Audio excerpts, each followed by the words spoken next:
Assalamualaikum warahmatullahi wabarakatuh. Perkenalkan, nama saya Kurnia Nurhaliza dari Ilmu Administrasi Negara, Fakultas Ilmu Sosial dan Ilmu Politik.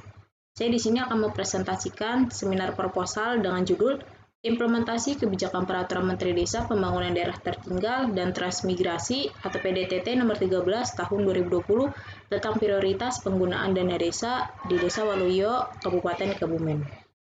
Bab 1 Pendahuluan. Latar belakang.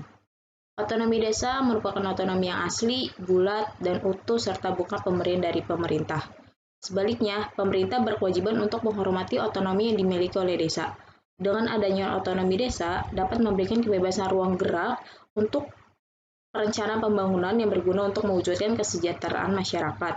Dengan adanya otonomi desa, dapat memberikan kesempatan kepada kepala desa untuk menggali potensi sumber daya alam yang ada di desa dan dimanfaatkan sebagai sumber pendapatan desa tanpa mengabaikan fungsi dan nilai dari sumber daya tersebut.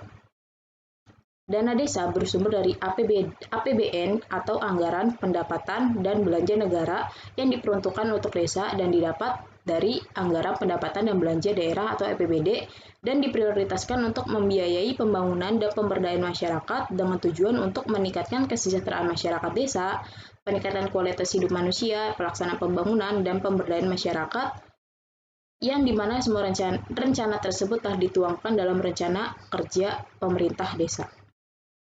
Adapun 3 fokus prioritas penggunaan dana desa, yang pertama, pemulihan nasional ekonomi sesuai dengan kewenangan desa, pengembangan dan revitalisasi BUMDes, penyediaan listrik, dan pengembangan usaha ekonomi produktif yang dikelola oleh BUMDes. Kedua, program nasional diprioritaskan sesuai dengan kewenangan desa yang meliputi pendapatan desa, pengembangan teknologi informasi dan komunikasi, pengembangan desa wisata, penguatan ketahanan pangan, dan pencegahan terjadinya stunting di desa. Ketiga, prioritas penggunaan dana desa tahun 2021 yaitu adaptasi kebiasaan baru desa aman COVID-19. Rumusan masalah dan tujuan masalah. Rumusan masalah yang pertama, bagaimana implementasi kebijakan Permen Desa PDTT nomor 13 tahun 2020 di Desa Waluyo, Kabupaten Kebumen. Yang kedua, bagaimana kebijakan prioritas penggunaan dana desa terkait dengan SDGs poin ke-8, yaitu pertumbuhan ekonomi desa secara merata. Yang ketiga, apa saja faktor yang mempengaruhi implementasi kebijakan prioritas penggunaan dana desa. Adapun tujuan masalah, yang pertama, menganalisa peraturan Permen Desa PDTT nomor 13 tahun 2020 di Desa Waluyo, Kabupaten Kebumen. Yang kedua, menganalisa bagaimana kebijakan prioritas penggunaan dana desa terkait dengan SDGs poin ke-8 yaitu pertumbuhan ekonomi desa secara merata. Yang ketiga, menganalisis faktor yang mempengaruhi implementasi kebijakan prioritas penggunaan dana desa. Signifikasi akademik. Penelitian ini berbeda dengan penelitian sebelumnya yang kebanyakan membahas tentang pemberdayaan ekonomi dan akuntabilitas pengelolaan dana desa, analisa keselarasan SDGs dengan program pembangunan desa, kajian yuridis penggunaan dana desa. Sementara penelitian ini membahas tentang implementasi kebijakan Peraturan Menteri Desa Pembangunan Daerah Tertinggal dan Transmigrasi atau PDTT nomor 13 tahun 2020 tentang prioritas penggunaan dana desa. Serta penelitian ini berfokus dalam proses implementasi kebijakan dan faktor apa saja yang mempengaruhi implementasi ini berjalan. Signifikasi praktis. Signifikasi praktis dapat dikategorikan menjadi 3, yaitu yang pertama, manfaat bagi penulis. Hasil penelitian ini diharapkan dapat menambah wawasan mengenai prioritas penggunaan dana desa, serta menambah kemampuan penulis dalam mencatat, menganalisa, dan mencari jalan keluar terhadap sebuah permasalahan. Manfaat secara teoritis. Penelitian ini diharapkan dapat memberi masukan, pengetahuan, dan menambah pengetahuan akademik terkait implementasi kebijakan peraturan Permen Desa PDTT nomor 13 tahun 2020 di Desa Waluyo. Yang terakhir, manfaat secara praktis. Sebagai masukan dan evaluasi bagi pemerintah dalam pengelolaan dan pertanggungjawaban dalam pemanfaatan dana desa agar apa yang dibutuhkan oleh masyarakat dapat terpenuhi. Sistematika penulisan. Yang pertama, bab 1 atau pendahuluan. berisi tentang latar belakang masalah, rumusan masalah, tujuan penelitian, signifikasi penelitian, dan sistematika penelitian. Bab 2 Kerangka teori, berisi tentang kajian teori yang digunakan dalam penelitian, kerangka pemikiran, dan asumsi penelitian. Bab 3 Metodologi penelitian, berisi tentang paradigma penelitian, desain penelitian, teknik perekrutan informan, teknik analisis data, serta gambaran umum penelitian. Bab 2 Kajian teori. Kebijakan publik. Kebijakan publik adalah suatu keputusan yang dilakukan oleh pihak berwenang untuk kepentingan bersama. Setiap kebijakan publik tentunya mempunyai perumusan dan evaluasi. Implementasi kebijakan. Implementasi kebijakan merupakan suatu proses di mana agen pelaksana kebijakan melakukan aktivitas atau kegiatan sehingga pada akhirnya akan mendapatkan hasil yang sesuai dengan tujuan atau sasaran kebijakan itu sendiri. Tahapan pembuatan kebijakan. Menurut William Endan, ada 5 faktor umum yang dipakai dalam pemecahan masalah. Yang pertama, penyusunan agenda. Yang kedua, formulasi kebijakan. Yang ketiga, adopsi kebijakan. Yang keempat, implementasi kebijakan. Dan yang kelima, evaluasi kebijakan. Adapun faktor yang mempengaruhi kebijakan menurut Edward 3, dalam proses kebijakan ada beberapa tahap dalam penyusunan dan hasil yang akan ditimbulkan oleh kebijakan tersebut. Yang pertama, komunikasi, yang kedua sumber daya, yang ketiga disposisi, yang keempat struktur birokrasi. Selanjutnya, alokasi dana desa.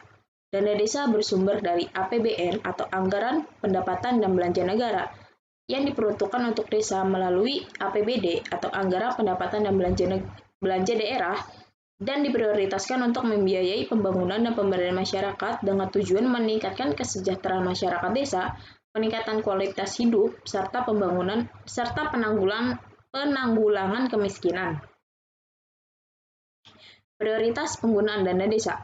Penetapan prioritas penggunaan dana desa diberikan kepada desa untuk berkreasi, membuat program atau kegiatan desa yang bersumber pada dana desa yang berdasarkan pada kewenangan, analisis kebutuhan prioritas dan sumber daya yang dimiliki oleh desa. Sustainable Development Goals atau SDGs merupakan komitmen masyarakat internasional sebagai fondasi baru pembangunan negara guna meneruskan tujuan pembangunan milenium atau MDGs agar kehidupan masyarakat menjadi lebih baik. SDGs pertumbuhan ekonomi merata. Pertumbuhan ekonomi merata menggambarkan laju aktivitas perekonomian pada suatu wilayah.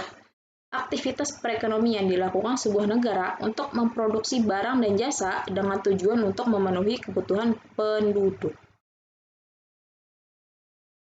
Kerangka pemikiran. Peraturan Presiden Nomor 59 Tahun 2017 tentang pelaksanaan pencapaian pembangunan berkelanjutan.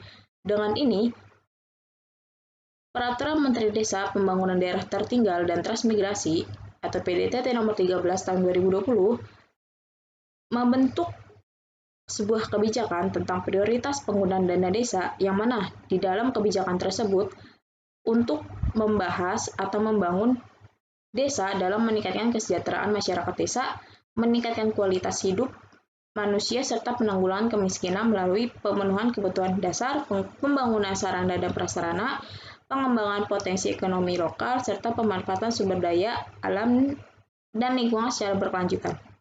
Sesuai teori tahapan pembuatan kebijakan menurut William Endan, adapun beberapa penyusunan kebijakan. Yang pertama adalah penyusunan agenda, formulasi kebijakan, adopsi kebijakan, implementasi kebijakan, dan evaluasi kebijakan.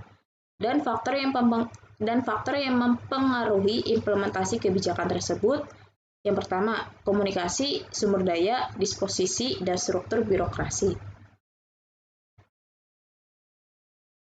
Selanjutnya, asumsi pemikiran.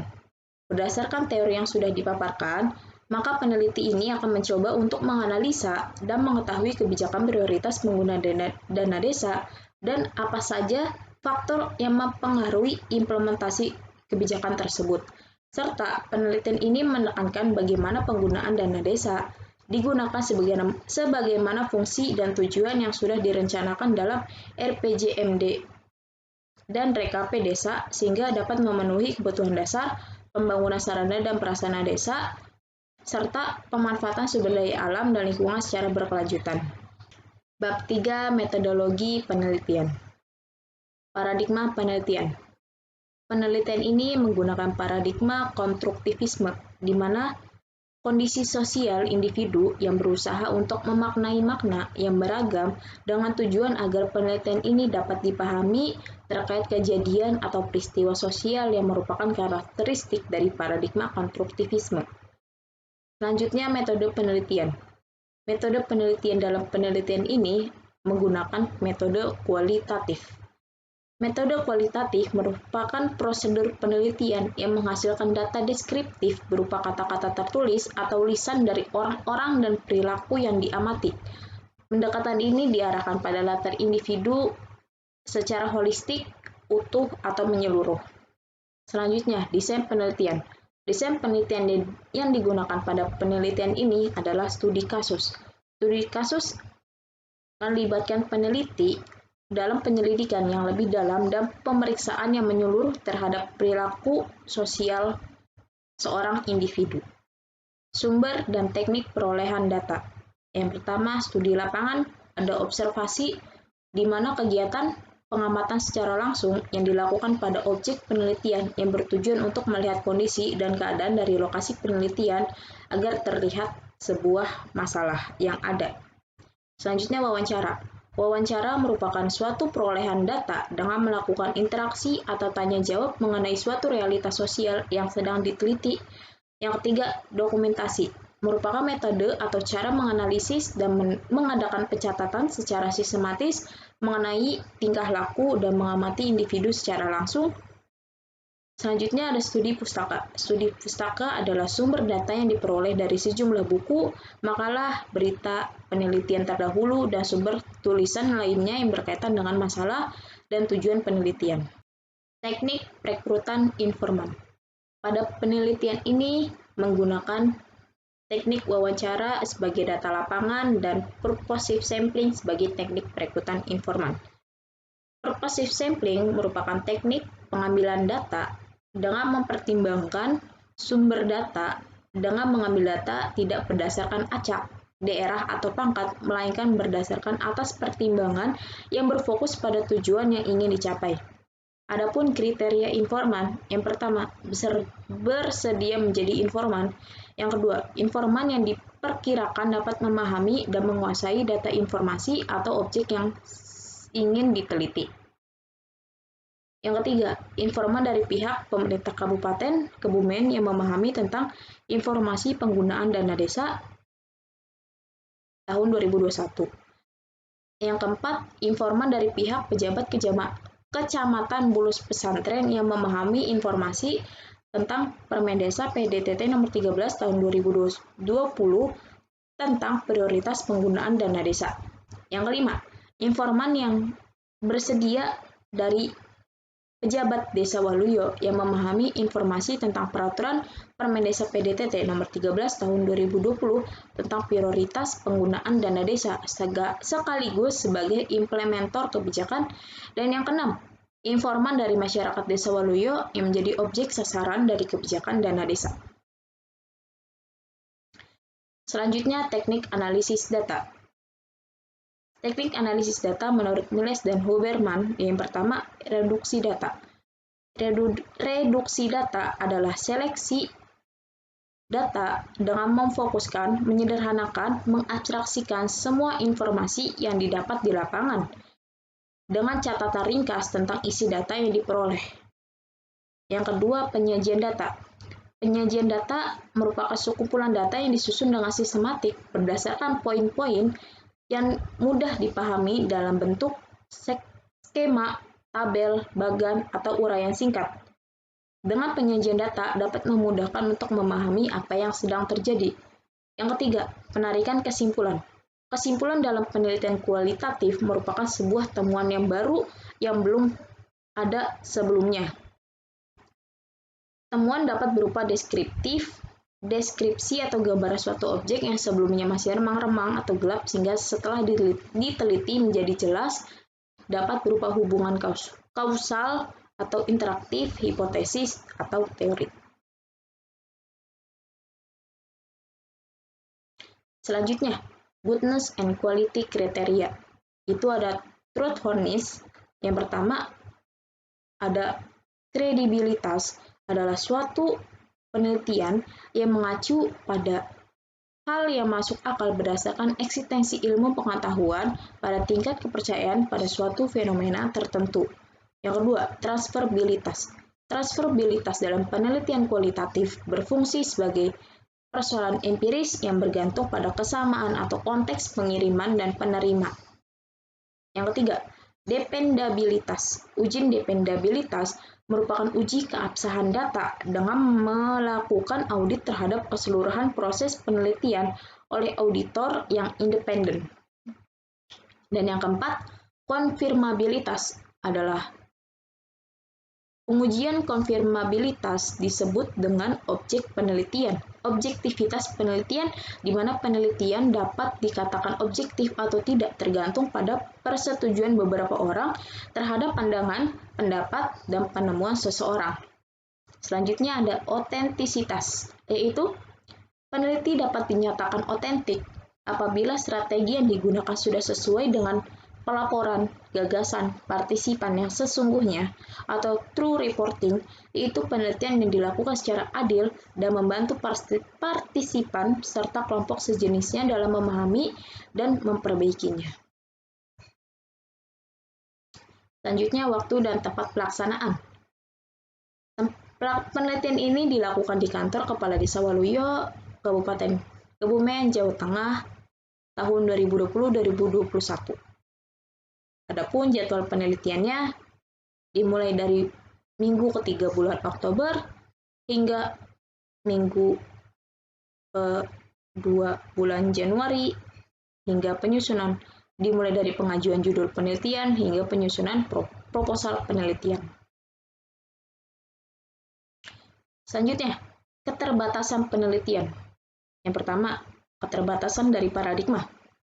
Penelitian ini menggunakan paradigma konstruktivisme, di mana semua data yang didapat bersifat subjektif, sementara sebuah penelitian harus bersifat objektif agar data tersebut dapat dipercaya, sehingga dalam penggunaan paradigma penelitian konstruktivisme diharuskan untuk memahami dan menyaring setiap informasi yang diberikan informan agar peneliti dapat menyajikan data yang dapat dipercaya dan dapat dipertanggungjawabkan.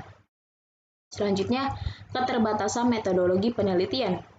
Penelitian ini menggunakan pendekatan kualitatif, di mana fenomena tersebut dapat menjadi sebuah cara untuk pengumpulan data dengan diharuskannya untuk memahami informasi yang didapat dari informan. Karena peneliti pada metodologi penelitian kualitatif harus memasukkan setiap data yang sesuai dengan fokus penelitian ke laporannya.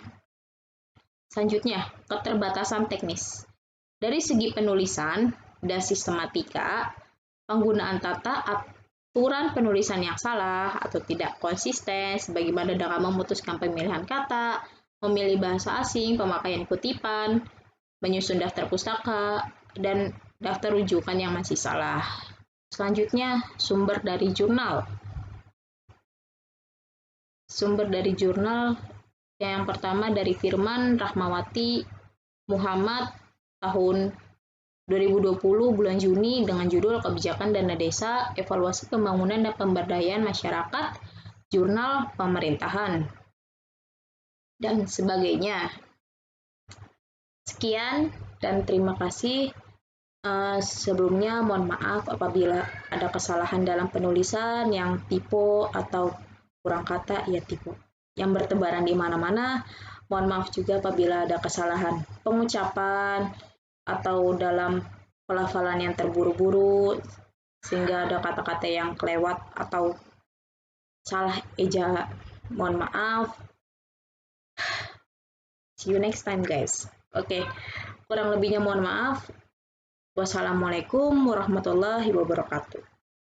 Dadah. Sehat-sehat terus guys. Jangan lupa pakai masker.